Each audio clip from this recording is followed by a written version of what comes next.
내일부터 사실은 추석 연휴가 시작되지만은 사실은 어제부터 이제 추석 연휴가 본격적으로 시작된 것 같습니다.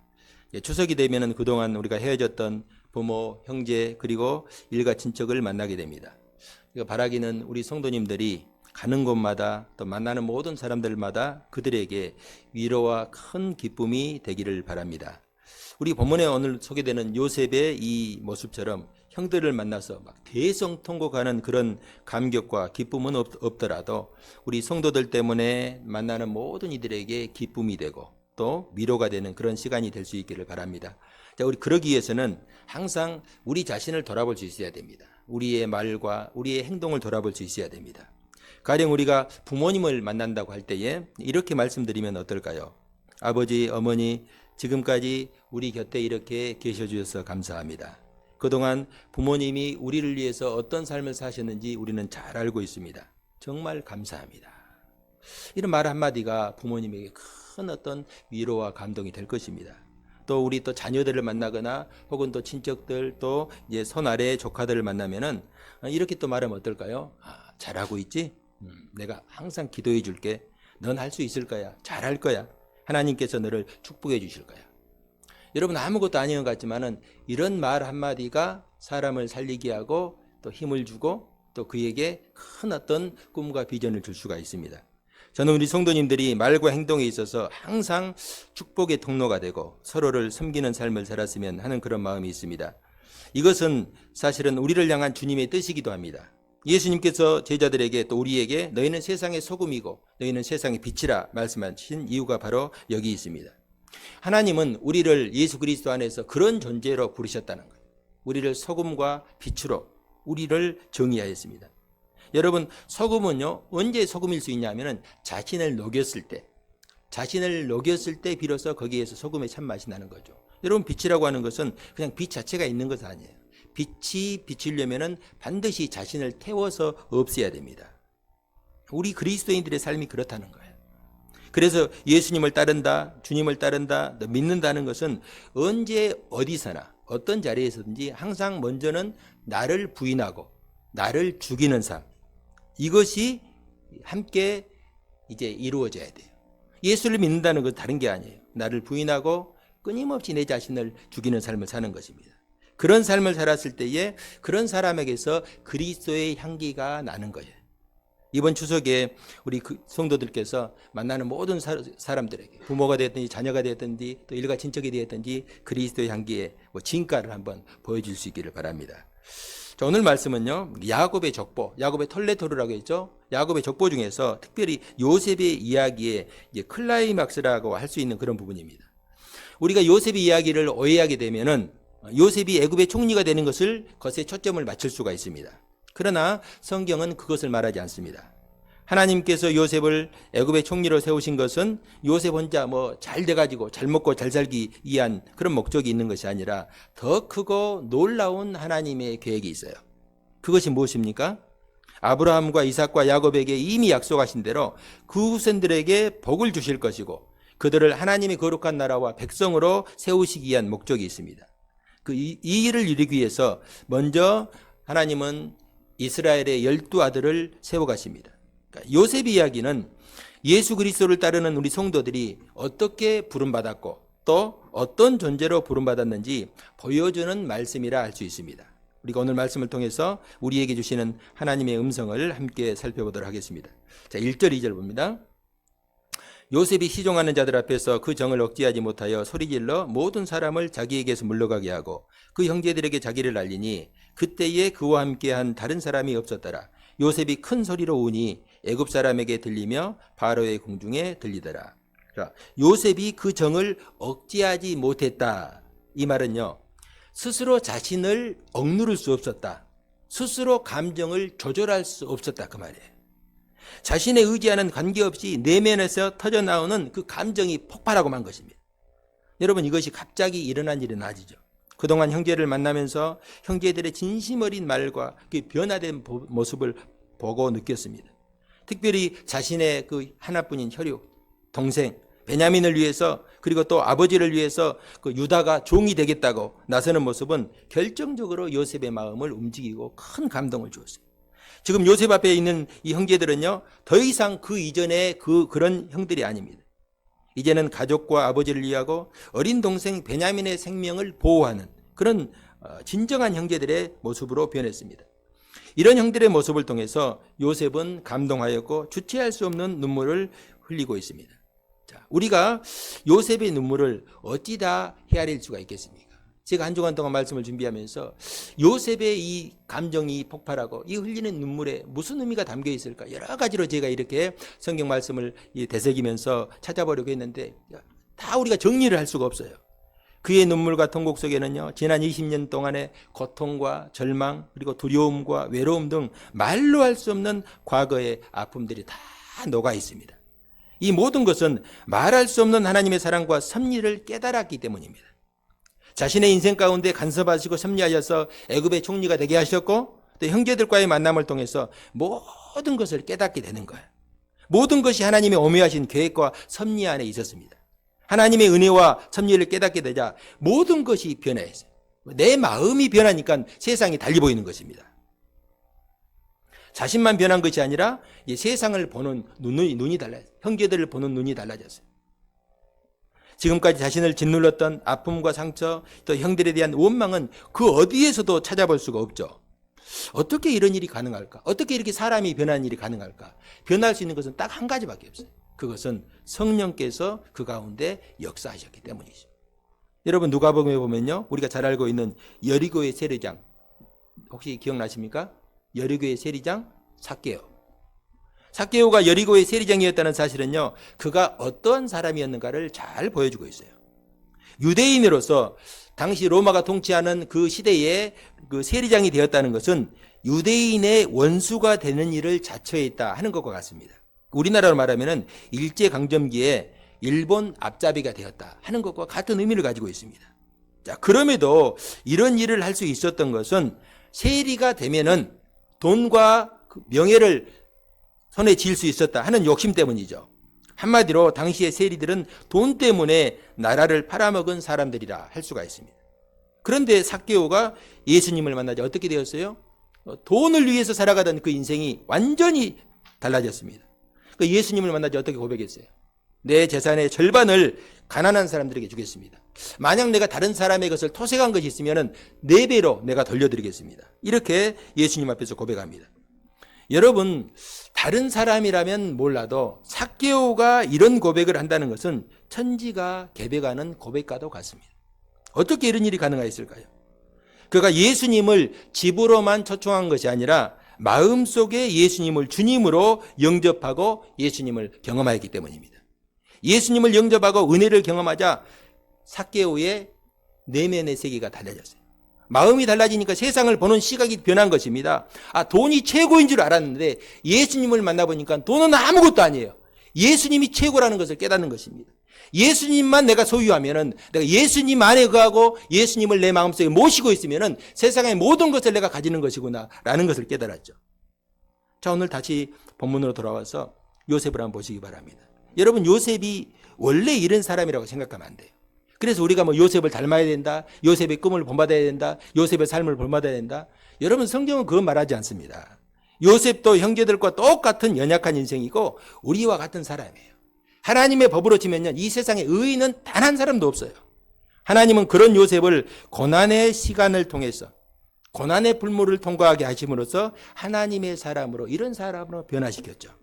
자, 이 3절 4절 자, 합독합시다. 시작. 요셉이 그 형들에게 이르되 나는 요셉이라 내 아버지께서 아직 살아계시니까 그 앞에서 놀라서 대답하지 못하더라. 요셉이 형들에게 이르되 내게로 가까이 오소서. 그들이 가까이 가니 이르되 나는 당신들의 아우 요셉이니 당신들이 애굽의 반자라. 아멘. 여러분, 당시 한번 상황을요, 우리가 한번 생각을 해봅시다. 왜냐하면 글로 다 표현할 수 없는 당시 상황이 있거든요. 요셉의 형제들 앞에서 지금 누가 있어요? 형제들 앞에 애굽의 총리가 있잖아요.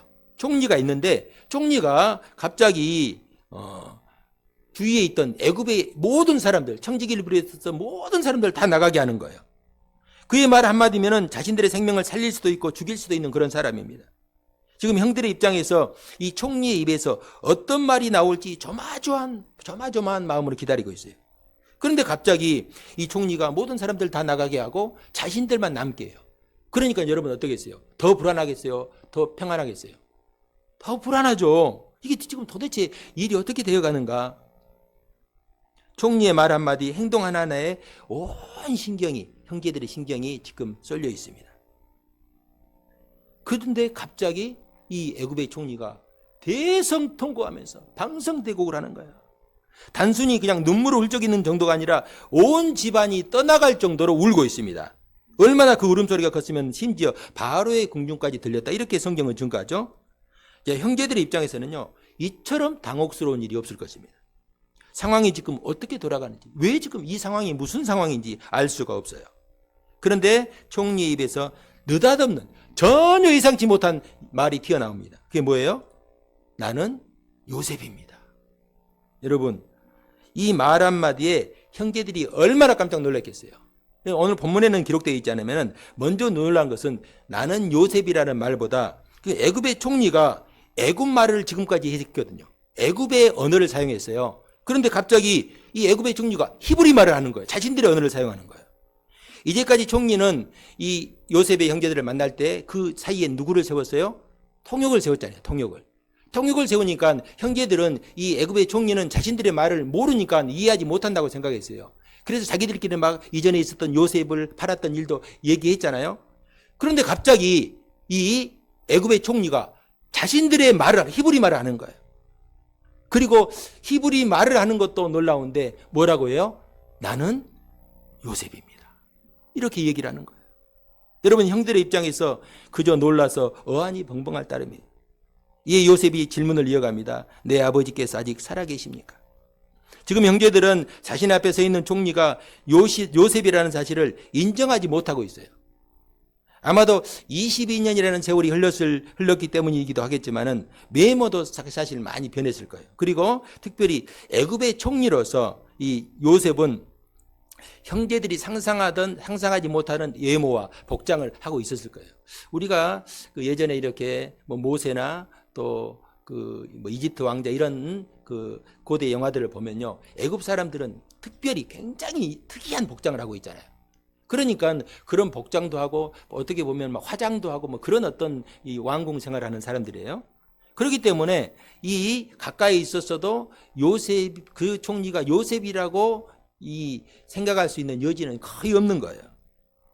그렇기 때문에 형들의 입장에서 요셉을 확인하는 것도 쉽지가 않았을 것입니다. 자, 4절 한번 봅시다.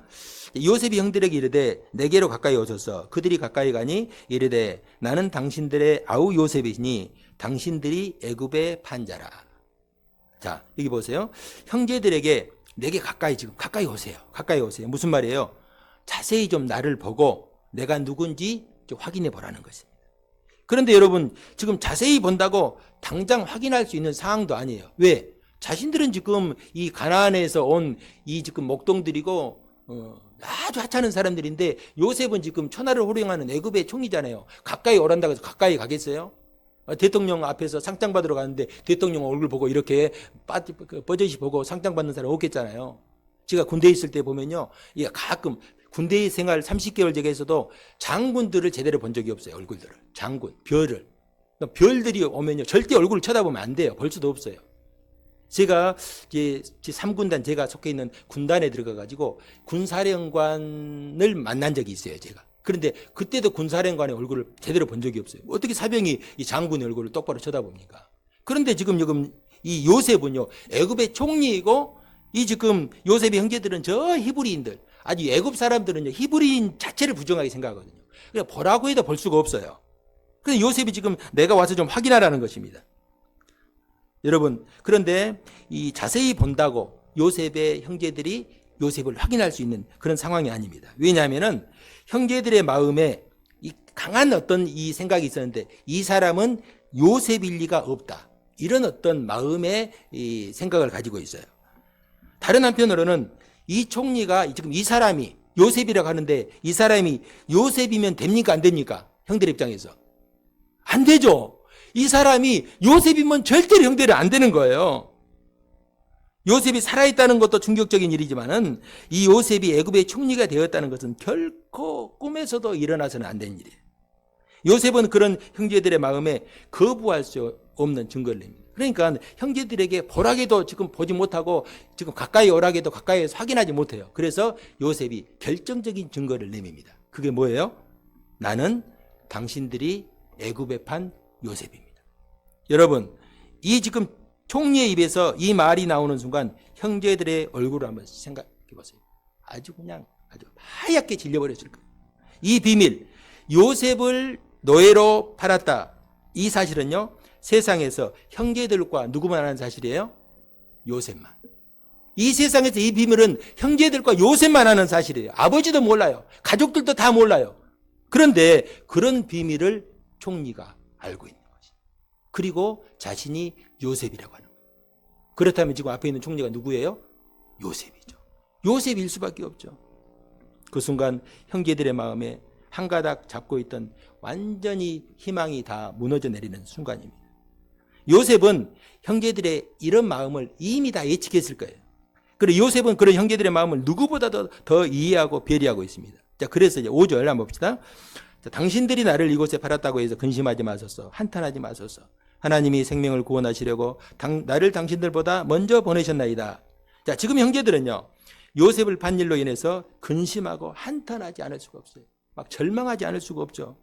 다른 사람도 아닌 자신들이 팔아버린 요셉이 애굽의 총리가 되어 있으니 어떻게 자신들이 무사하기를 바랄 수가 있겠습니까?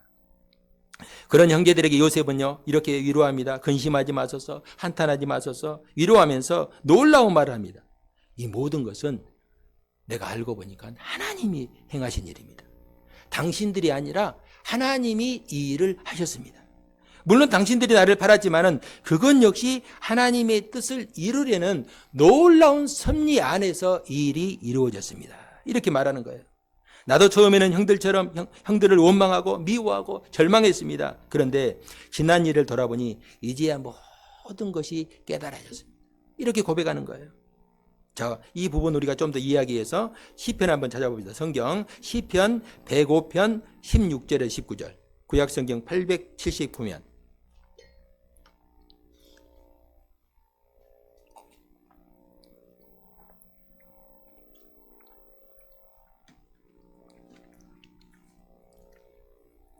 자, 시편 105편 16절에서 19절 함께 합독합시다. 시작. 그가 또 그 땅에 기근이 들게 하사 양식을 다 끊으셨도다. 그가 한 사람을 앞서 보냈으며 요셉이 종으로 팔렸도다. 그의 발은 착고를 차고 그의 몸은 쇠사슬에 매였으니 곧 여호와의 말씀이 응할 때까지라. 그의 말씀이 그를 단련하였도다. 아멘.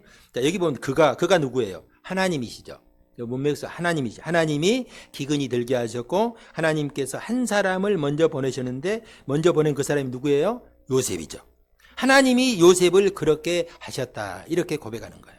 그리고 하나님의 말씀과 말씀이 응할 때까지 그의 말씀이 그를 단련하였습니다.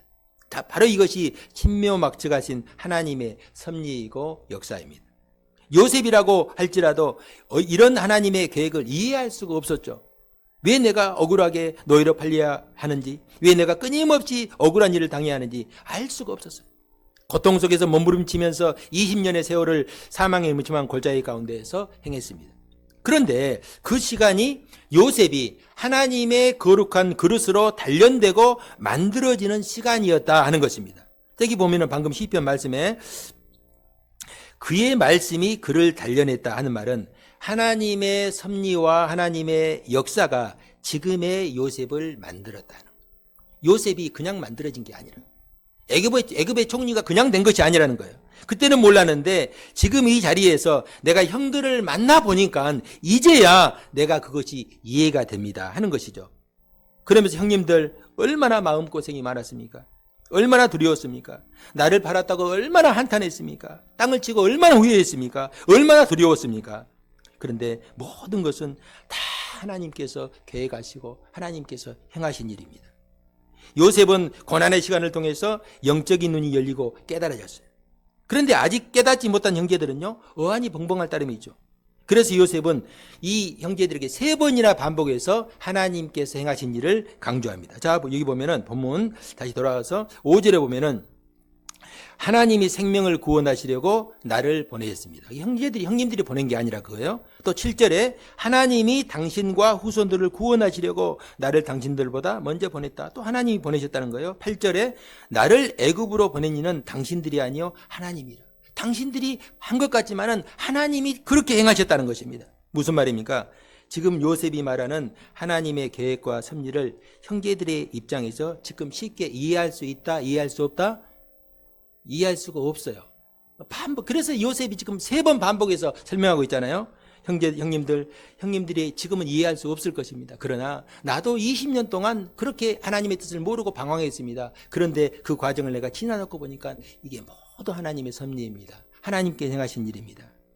성도 여러분, 저는 우리 성도들 모두가 이 요셉이 경험한 하나님의 경륜, 하나님의 섭리, 우리를 향하신 하나님의 계획을 믿을 수 있기를 바랍니다. 이 시간 성령님께서 우리 모두의 영안을 열어주셔서 나를 향한 하나님의 계획과 또 섭리를 아멘으로 받을 수 있기를 바랍니다. 우리가 이것만 제대로 믿고 이해하면요, 사실 인생 사는 게 별로 없어요.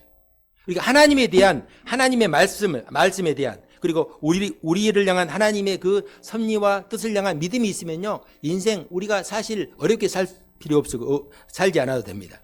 왜 우리가 순간순간 두려워하고 절망하는 것입니까? 조그만 일을 만나도 절망하고 좌절하고 두려워하고 낙담하잖아요. 왜 그렇습니까?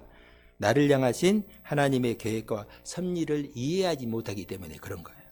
그러나 하나님의 계획과 섭리를 믿고 신뢰한다면 우리가 언제 어디서나 담대할 수 있어요. 이 믿음이 있었던 바울은요, 이렇게 고백합니다. 고린도후서 4장 8절에 보면은 우리가 사방으로 우겨쌈을 당하여도 쌓이지 아니하며 답답한 일을 당하여도 낙심하지 아니하며 박해를 받아도 버림받지 아니하며 거꾸로뜨림을 당해도 망하지 않는다. 여러분, 이 바울의 고백을 잘 한번 보시기 바랍니다. 내가 하나님의 일을 하면은 만사가 형통할 것 같은데 그렇지 않더라 그거예요. 사방으로 우겨쌈을 당하고 억울한 일을 당해요. 또 답답한 일도 만나요. 박해도 받아요. 그런데 하나님이 나와 함께 계심을 믿고 나를 보내신 주님께서 나와 함께 계심을 믿고 있기 때문에 결코 그런 것 때문에 내가 넘어지거나 망하지 않는다는 거예요. 바울은 주님이 나와 함께 계심을 조금도 의심하지 않았어요. 그렇기 때문에 주님께서 인도하시는 대로 담대하게 갔어요.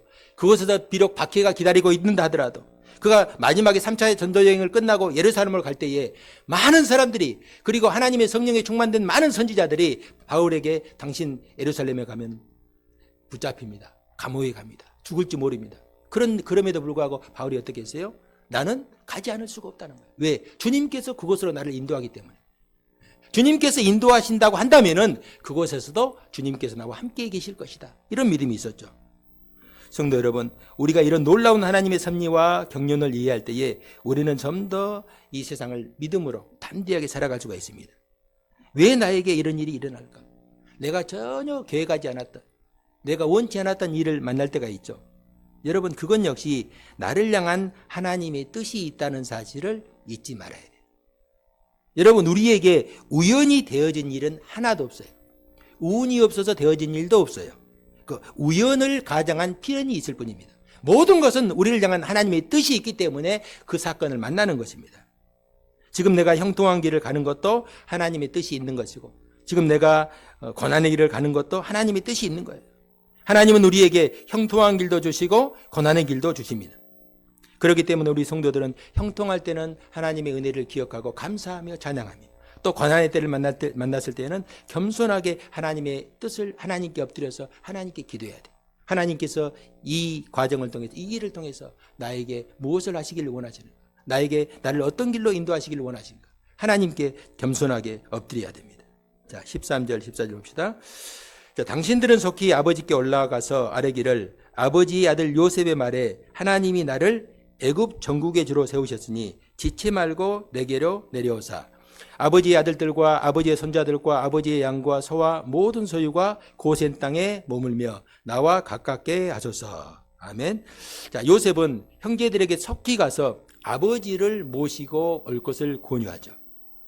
물론 형제들처럼 아버지도 형제들의 말을 쉽게 믿지 못할 것입니다. 형제들은 요셉을 지금 눈앞에서 보고 대면에서도 쉽게 믿지 못하는데 어떻게 아버지를 설득하여서 이곳에 아버지를 모시고 올 수 있을까? 그런 걱정이 있었겠죠. 그런데 하나님께서 어떻게 역사하시는가 보시기 바랍니다. 자, 17절에서 20절 봅시다. 자, 바로는 요셉에게 이르되 내 형들에게 명령하기를 너희는 이렇게 하여 너희 양식을 싣고 가서 가나안 땅에 이르거든 너희 아버지와 너희 가족을 이끌고 내게로 오라. 내가 너희에게 애굽의 좋은 땅을 주리니 너희가 나라에 기름진 것을 먹으리라. 이제 명령을 받았으니 이렇게 하라. 너희는 애굽 땅에서 수레를 가져다가 너희 자녀와 아내를 태우고 너희 아버지를 모셔오라. 또 너희의 기구를 아끼지 말라. 온 애굽 땅에 좋은 것이 너희의 것임이라. 아멘. 자, 바로가 누구예요? 바로가 애굽의 왕이잖아요. 왕을 바로라고 하는 거예요. 그런데 그 바로가 직접 요셉의 가족을 챙기는 거예요. 여러분 이건요. 구약 성경에 이게 요셉에는 이런 일이 없어요. 여러분 구약에 여러분 다니엘이나 뭐 다른 이 믿음의 사람들 보면요. 밖에 나가서 다른 나라에서 바벨론이나 뭐 다른 나라에서 이렇게 재상이 되고 총리가 되었잖아요. 그랬을 때요. 한결같이 그들이 어려움을 겪었어요. 시기하는 사람이 많기 때문에. 시기한 사람이 많기 때문에 어려움을 겪었어요. 그런데 이렇게 왕이 직접 요셉의 가족을 챙긴다? 이것은 쉽게 납득할 수가 없어요. 앞에서도 제가 말씀드렸듯이 이 애굽 사람들에게 있어서는요, 그 히브리인들을 하비루라고 그래요. 하비루. 아주 하찮은 사람들, 부정한 사람들로 취급했거든요. 가까이 하지 않아요. 같이 음식도 먹지 않아요. 그런 지금 요셉의 가족들을 애굽 왕이 이처럼 챙긴다. 이건 하나님의 역사라고 밖에는 설명할 수가 없어요. 자, 여기 보면은 애굽의 수레는요, 결국은 왕의 수레죠. 왕의 수레를 가져다가 아버지와 자녀들을 태워라는 거예요. 그리고 그들이 거주할 땅과 소유를 아끼지 않고 주라는 것입니다. 가장 좋은 것을 주라는 거예요. 놀라운 하나님의 섭리라고 할 수밖에 없어요.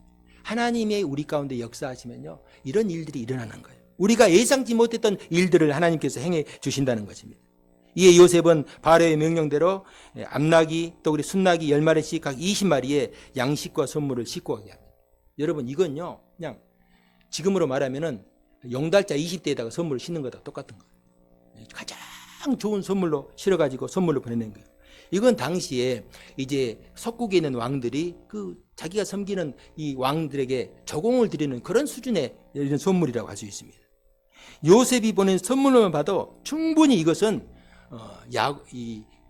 야곱의 마음이 정말로 움직이고 정말 요셉이 살아있구나. 요셉이 총리가 되었구나 하는 것을 이제 믿을 만한 그런 정도의 선물이 보내진 것입니다. 자, 마지막으로 봅시다. 27절, 28절. 그들이 또 요셉이 자기들에게 부탁한 모든 말을 그에게 말하며 그들의 아버지 야곱은 요셉이 자기를 태우려고 보낸 수레를 보고서야 기운이 소생한지라. 다른 건 다 필요 없어요. 뭘 봤어요?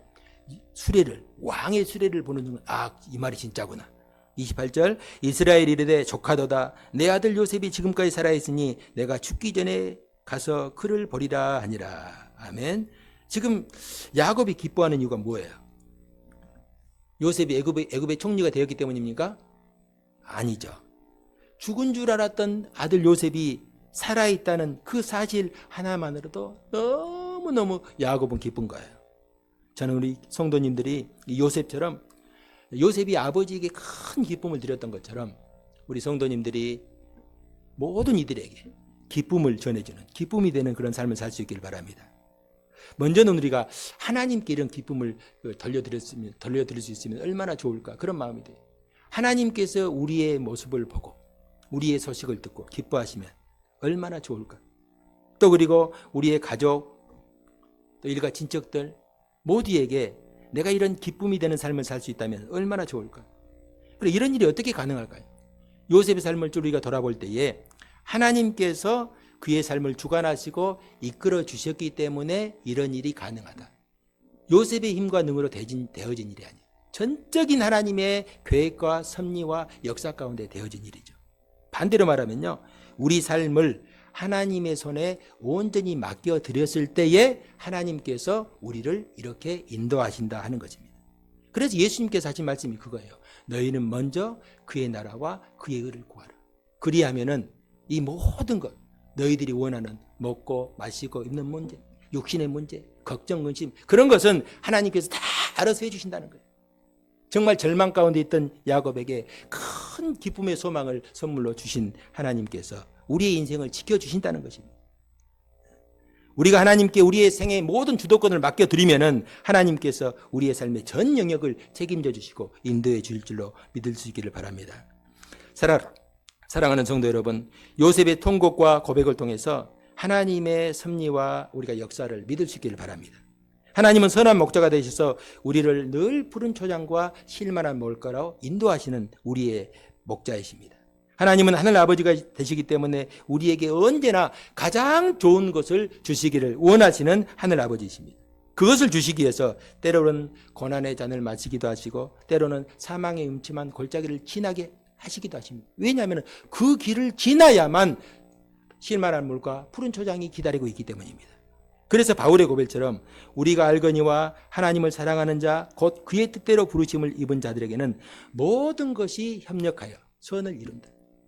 오늘 내가 만나는 고통, 슬픔, 아픔, 절망 이런 것들도 결국은 우리가 하나님 안에 있을 때 그것이 우리에게 하나님의 선을 이룬다. 복을 이룬다. 기쁨을 이룬다라는 것입니다.